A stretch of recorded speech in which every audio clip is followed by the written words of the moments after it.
le mandat de la MINUSMA doit obligatoirement prendre en compte la montée en puissance des forces de défense et de sécurité du Mali, qui sont désormais en première ligne face aux groupes terroristes, qui enregistrent certes des pertes, mais qui en infligent aussi énormément sur le terrain.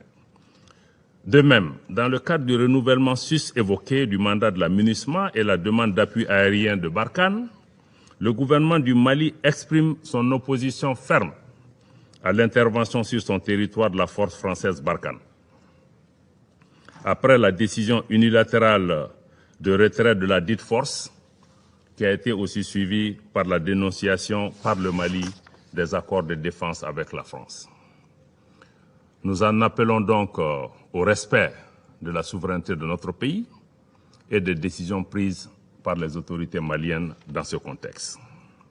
Ensuite, le gouvernement du Mali souligne la nécessité d'une meilleure coordination des actions de la MINUSMA avec l'État malien de manière à assurer une pleine efficacité dans l'application de son futur mandat. Le gouvernement du Mali souligne également la nécessité pour la MINUSMA de travailler étroitement et véritablement avec les autorités et les parties prenantes maliennes pour aider le Mali à protéger ses populations civiles et à restaurer son autorité sur l'ensemble de son territoire.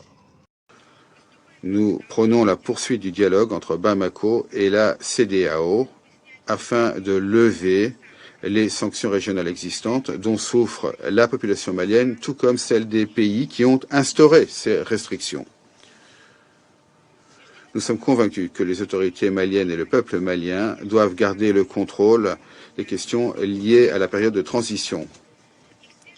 Une hâte trop importante, une organisation trop hâtive des élections sous pression extérieure et sans prendre en compte la situation difficile concernant la sécurité aboutirait non pas au rétablissement de l'ordre constitutionnel, mais à une nouvelle déstabilisation. Nous appuyons l'attachement de Bamako à l'application de l'accord de paix d'Alger de 2015, qui est le socle permettant de parvenir à une paix durable et à la concorde nationale.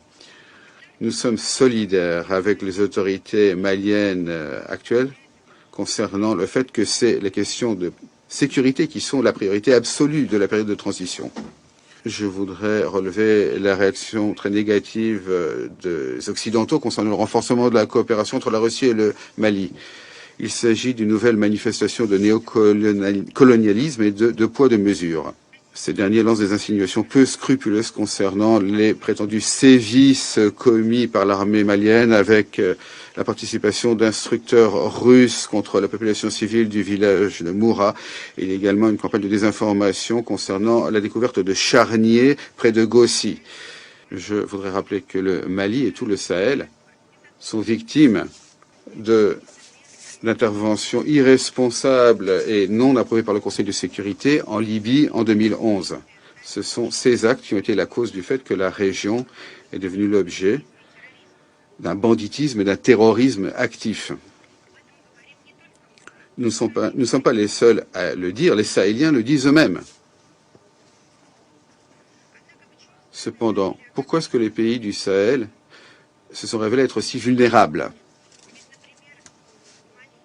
Par exemple, au Mali, le Mali a connu la plus importante civilisation africaine. C'était un centre d'éducation et de commerce. Les causes sont à chercher dans le passé colonial et même après l'indépendance acquise par ces pays, eh bien, le colonialisme n'a pas pleinement disparu. Il a été remplacé par ce qu'on appelle une domination par contrat.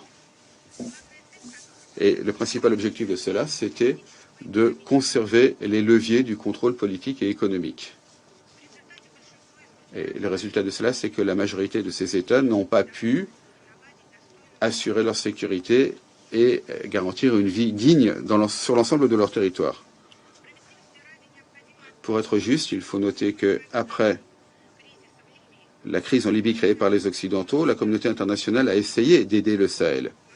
Mais dans quelle mesure cette aide a-t-elle été efficace? Des contingents étrangers sont arrivés dans la région.